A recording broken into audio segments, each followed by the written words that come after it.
नमस्कार मित्रों, मैं आज फिर डॉक्टर सत्य प्रकाश जी के पटल पर कवि के साथ कॉफ़ी में उपस्थित हूँ। आदरणीय सत्य प्रकाश जी ने जो ये ऋतुओं के राजा बसंत पर एक कार्यक्रम छेड़ रखा है, एक आंदोलन छेड़ रखा है, ऋतुराज का स्वागत करने के लिए जो तैयारियां कर रखी है, हमको भी उसमें शामिल किया है, उसके लिए उन्हें बहुत बहुत धन्यवाद और बहुत बहुत साधुवाद। मित्रों, हमारा देश पर्वों और त्योहारों का देश है। कहते हैं हमारे यहाँ महीने में 30 दिन और त्योहार 35 दिन के होते हैं। पृथ्वी का केवल भारत ही विश्व का ऐसा भाग है जहाँ पर सभी प्रकार की ऋतुओं का आगमन होता है, अर्थात 6 ऋतुएं बसंत, ग्रीष्म, वर्षा, शरद, शिशिर और हेमंत। इनमें सभी ऋतुओं का अपना अपना महत्व होता है, परंतु वसंत ऋतु का तो अपना अलग ही विशिष्ट महत्व है। इस ऋतु का सौंदर्य सभी ऋतुओं को अलग करता हुआ प्रतीत होता है। वन उपवन में भांति भांति के पुष्प महक उठते हैं। गुलमोहर, चंपा, सूरजमुखी और गुलाब पुष्पों का सौंदर्य और महक से गमक उठते हैं। रंग बिरंगी तितलियां इनके सौरभ का रसपान करने हेतु जैसे इनमें होड़ मची हो, इस तरह से एक पुष्प से दूसरे पुष्प पर, दूसरे पुष्प से तीसरे पुष्प पर वे मंडराती रहती हैं, गुंजन करती रहती हैं, अपने रंग बिरंगे पंखों से शोभायमान बढ़ाती रहती है, अपनी शोभा बढ़ाती रहती है, उस स्थान की शोभा बढ़ाती रहती है। मानव का हृदय भी इन सबको देखकर खुशी से झूम झूम उठता है। उसमें भी फिर मदन का प्रादुर्भाव उत्पन्न होने लगता है। नैनों में एक प्रकार की अलग ही मादकता भरने लगती है और एक नई ऊर्जा का संचार होने लगता है। जब सरसों पीली होकर के खेतों में अपना स्वर्णिम रूप बिखेर रही होती है, कोयल कुहुक कुहुक रही होती है, अपनी मधुर वाणी से वातावरण को और भी मनमोहक बना रही होती है, भंवरे गुंजायमान हो रहे होते हैं और गेहूं की बालियों की सुगंध अपनी महकता से बहुत अलग ही एक वातावरण उत्पन्न करने लगते हैं और धरती पर बहार छा जाती है। तब समझ लो कि बसंत ऋतु का आगमन हो गया है। इस ऋतु को हिंदू लोग अलग अलग प्रदेशों में अलग अलग तरीके से, अलग अलग रीति रिवाजों से मनाते हैं। इसका धार्मिक महत्व, इस दिन ज्ञान की देवी माँ सरस्वती का जन्म दिवस मनाया जाता है। ऋग्वेद में भगवती सरस्वती का वर्णन करते हुए कहा गया है कि प्रणो देवी सरस्वती वाजे भिर्विजनी वती दीनामणि त्रयवतु, अर्थात ये परम चेतना है। सरस्वती के रूप में ये हमारी बुद्धि, प्रज्ञा तथा मनोवृत्ति की संरक्षिका है।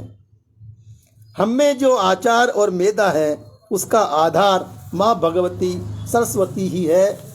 इनका वैभव बहुत ही अद्भुत है। इस दिन पुरातन काल में राजा महाराजा सामंतगण हाथियों पर बैठ करके नगर भ्रमण को निकलते थे और नगर भ्रमण करते हुए मंदिरों में पहुंच करके विधि पूर्वक कामदेव की पूजन किया करते थे। और देवताओं को नए अन्न की बालियां और सुगंधित पुष्पों का हार चढ़ाया करते थे। इस दिन आज भी घर घर में मीठे पीले चावल भात बनाया जाता है, पीले वस्त्र धारण किए जाते हैं और जब ऋतु अपने पूर्ण यौवन पर होती है तब प्राणियों में भी नवजीवन का संचार होने लगता है। कहीं कहीं पर पीले भात तो कहीं कहीं पर पीली खीर भी बनाई जाती है, केसर युक्त खीर भी बनाई जाती है और माँ शारदा को, माँ सरस्वती को उसका भोग लगाया जाता है। ऋतुराज बसंत स्वास्थ्य के लिए भी उपयुक्त ऋतु होती है। इस ऋतु में प्रातः भ्रमण से नव ऊर्जा का संचार होता है, रोगी स्वस्थ होने लगते हैं, औषधियों का भी प्रभाव बढ़ जाता है और कविगणों में भी लेखनी का नया संचार होने लगता है। उनकी लेखनियों में नई धार उत्पन्न होने लगती है, नई ऊर्जा उत्पन्न होने लगती है और वे अपना लेखन कार्य प्रारंभ कर देते हैं। मित्रों, इसी के संदर्भ में एक आपको गीत सुना रहा हूं, बसंत गीत। लो आया फिर से नव प्रभात, लो आया फिर से नव प्रभात। हमारे मित्र सोहन लाल जी शर्मा प्रेम जुड़ गए हैं, अंजलि कुमारी द्विवेदी भी जुड़ गई हैं, मोहन जी भी जुड़े हैं, अमिता शुक्ला जी भी जुड़ी हैं, प्रभा दुबे जी भी जुड़ी हैं। आपका बहुत बहुत आभार, बहुत बहुत धन्यवाद, बहुत बहुत आपका नमन, आपका अभिनंदन।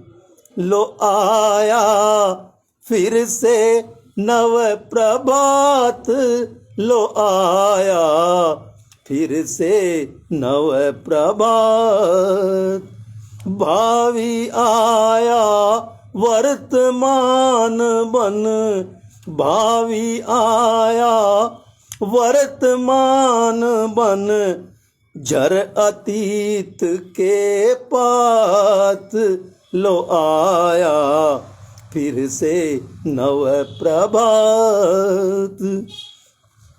सज स्वागत सामग्री लाए, भाग्य फले पौरुष जब छाए, सज स्वागत सामग्री लाए, भाग्य फले पौरुष जब छाए। अभिनंदन कर पुलकित करते, अभिनंदन कर पुलकित करते, यह निदित सागात, लो आया फिर से नव प्रभात, लो आया फिर से नव प्रभात, लो आया फिर से नव प्रभात। प्राची में मारतंड जगा है, विहग वृंद चहकने लगा है, प्राची में मारतंड जगा है, विहग वृंद चहकने लगा है। हरि रस सा मधुरस पाने को, हरि रस सा मधुरस पाने को, भ्रमरा वली ललचात, लो आया फिर से नव प्रभात, लो आया फिर से नव प्रभात, लो आया फिर से नव प्रभात। राग प्रभाती धुन सरसाती, कवि मति कोई छंद रचाती, राग प्रभाती धुन सरसाती, कवि मति कोई चंद रचाती, सुमन बिखेरे कवि चरणों में, सुमन बिखेरे कवि चरणों में, प्रमुजित पारिजात लो आया फिर से नव प्रभात, लो आया फिर से नव प्रभात भैया, लो आया फिर से नव प्रभात।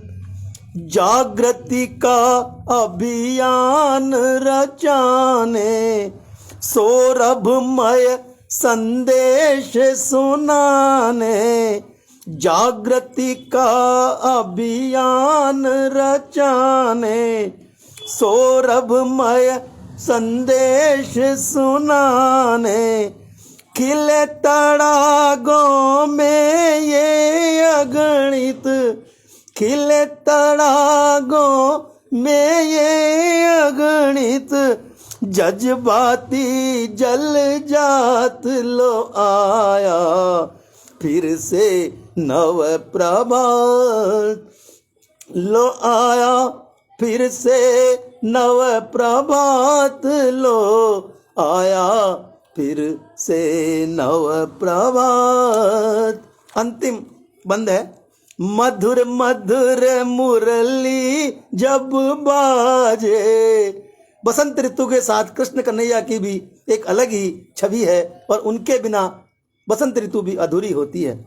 मधुर मधुर मुरली जब मधुर मधुर मुरली बज जाए, रसमय जीवन सब मन भाए, मधुर मधुर मुरली बज जाए, रसमय जीवन सब मन भाए, आओ कर ले परम पिता की, आओ कर ले परम पिता की, चरणों में प्रणिपात लो आया फिर से नव प्रभात, लो आया फिर से नव प्रभात, लो आया फिर से नव प्रभात, लो आया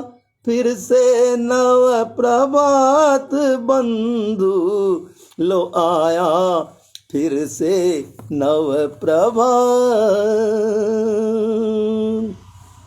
मित्रों, मुझे 10 मिनट का ही समय दिया गया था, मेरा समय समाप्त हो रहा है। मैं आपसे विदा लेता हूं और अपनी वाणी को यहीं पर विश्राम देता हूं। नमस्कार। फिर कभी मिलेंगे इसी पटल पर डॉक्टर साहब के इसी अभियान से जुड़ करके, फिर बसंत ऋतु का स्वागत करने के लिए फिर मैं आपके साथ उपस्थित होऊंगा। तब तक के लिए आज्ञा।